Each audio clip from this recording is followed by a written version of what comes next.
Muhammadiyah mengharamkan, NU memakruhkan. Tapi bagi orang NU, rokok bisa menjadi haram. Kapan? Ketika dirokok oleh orang yang punya penyakit jantung. Ketika ibu-ibu hamil, maka menjadi haram. Tapi selama tidak, makruh. Muhammadiyah haram. Gara-gara itulah saya mengatakan orang NU masuk surganya lebih dahulu dibandingkan Muhammadiyah. Kenapa? Karena imannya orang NU lebih kuat. Kenapa Muhammadiyah mengharamkan rokok? Karena Muhammadiyah takut dengan peringatan pemerintah, rokok itu membunuhmu. Sementara orang NU nggak percaya, yang membunuh bukan rokok, tapi malaikat Israel alaihissalam.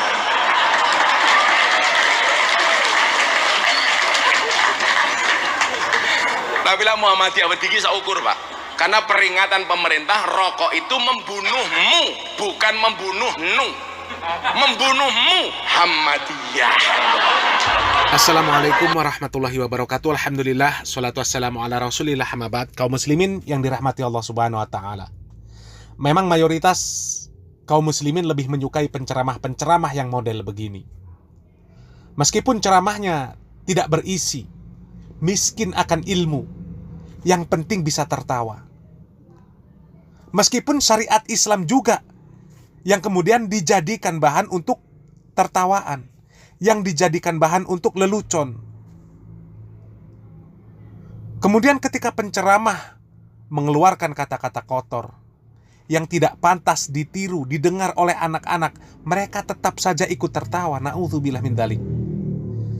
Lalu bagaimana bisa diharap setelah mendengarkan ceramah, kemudian keimanan dan ketakwaan mereka bertambah?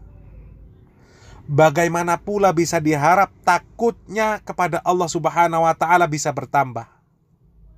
Yang ada justru tambah keras hatinya. Karena sepanjang majelis dilalui dengan tertawaan.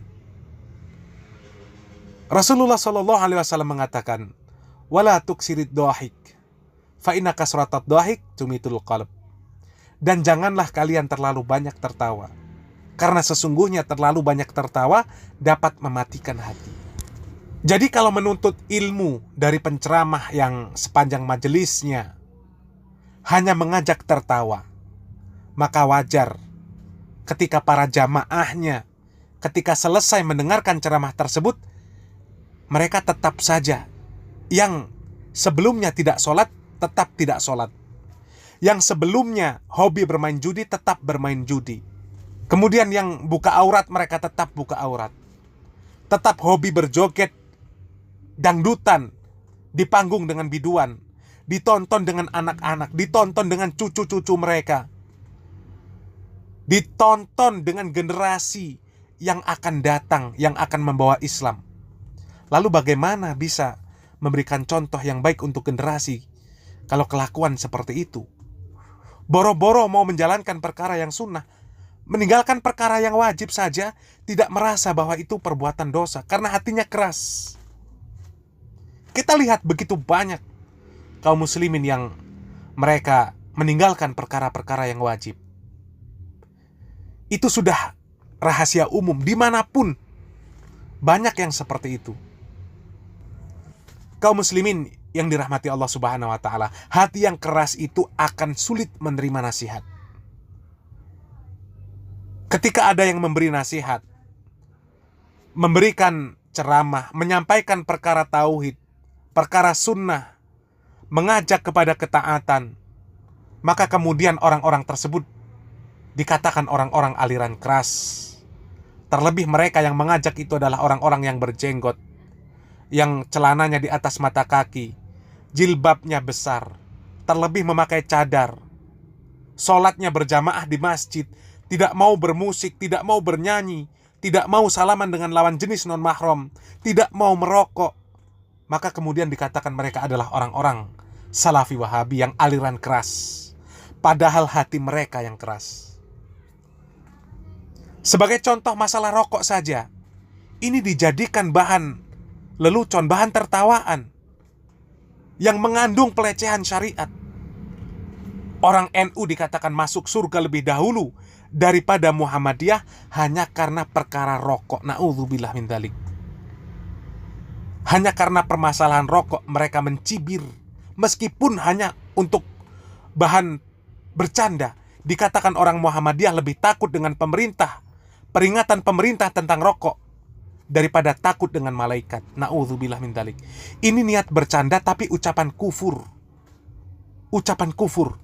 Surga itu adalah sesuatu yang mulia, puncak tertinggi, impian tertinggi seorang muslim.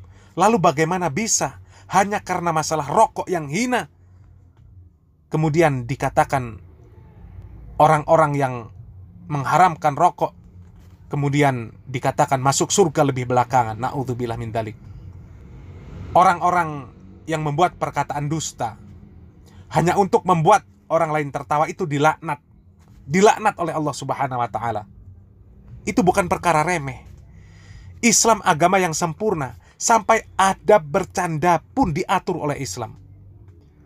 Jadi ini rokok jelas-jelas perkara buruk dibela, dijadikan candaan yang menyangkut surga. La haula wala quwata illa billah.